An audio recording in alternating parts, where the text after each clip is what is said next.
Lola Tanzania. The winner is Thailand. Happy birthday.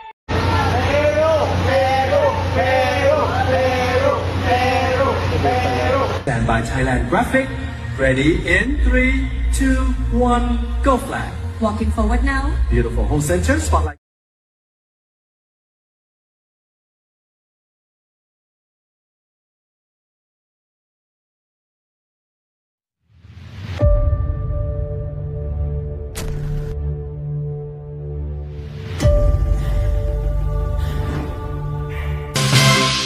Ngayon ang huling araw ng rehearsals bago ang pasabog na national costume at preliminary competition VUCAS at makikitang inihahanda na ng ilang mga kandidata ang kanilang pasabog national costume. Makikita pa ang isang malaking kahon na binubuhat na naglalaman daw ng pasabog not cost ng isang kandidata. May ilang mga kandidata na rin ang nagpasilip ng kanilang national costume na ilalaban daw VUCAS. Ipinakita pa ni Vina Pravinar, Thailand, at ni Turks and Caicos ang kanilang NatCos na ilalaban VUCAS. Pasabog ang NatCos nila Thailand and Turks and Caicos.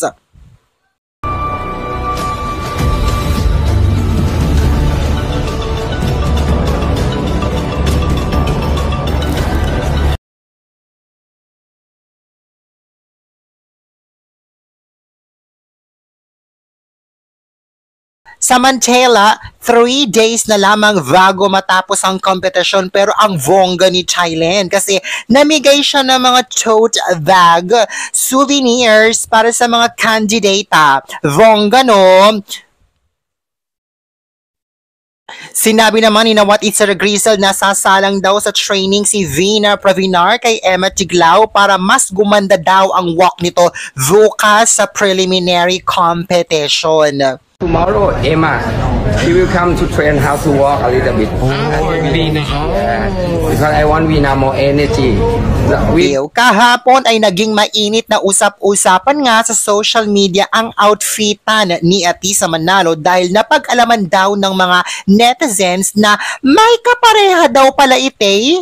Nasuot na daw pala ite ni Morissette Amon ang dress na eksaktong-eksakto kapareho daw ng outfit ni Atisa Manalo kahapon. Kaya naman kinwestiyon ito ng mga netizens dahil sa naunang interview ng head stylist ni Atisa Manalo na si Patty Yap. Sinabi nito na lahat daw ng pinapasuot nila kay Atisa Manalo sa Miss Universe ay custom made. Wala daw mga pull-outs. Pero bakit daw tila hindi ito tumutugma? Hanash ng mga netizens. So, lahat custom made. Never kami nagpasuot ng dyan, ng existing or pull out. Ano yan? Custom made. So, lahat custom made. Effort yan.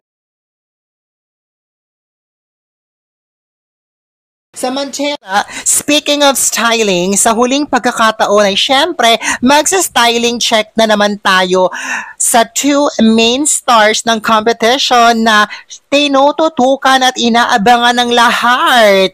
Let's see kung maganda ba ang styling nila today. For Vina, medyo naka-tone down and relaxed lang ang styling niya today. She's wearing this gray ba ite or light brown. In fairness, kahit simple lang ang atake niya today pero maganda pa rin ang styling at saka ng dress niya. Hair and makeup on point pa din. Stage presence and star power kitang-kita pa rin. Ganda! I love it. I'm giving her styling and look today 8.9 out of 10. Now let's go naman to Atisa Manalo. Atisa is wearing this parang turquoise na outfit, naka-loose pants in the same color. Sa hair and makeup, lakado naman. Pero hanggang ngayon talaga, Doy, bakla, hanggang ngayon, Doy, nakukulangan pa rin talaga ako sa stage presence nyo at sa star power. Her aura is very, yung aura niya, yung tindig niya, parang, hello po, Hi, kumusta po kayo? I am looking for, and also the Miss Universe are looking for a commanding presence eh. Yung parang, uy, tabi kayo dyan. Nandyan na yung Reyna.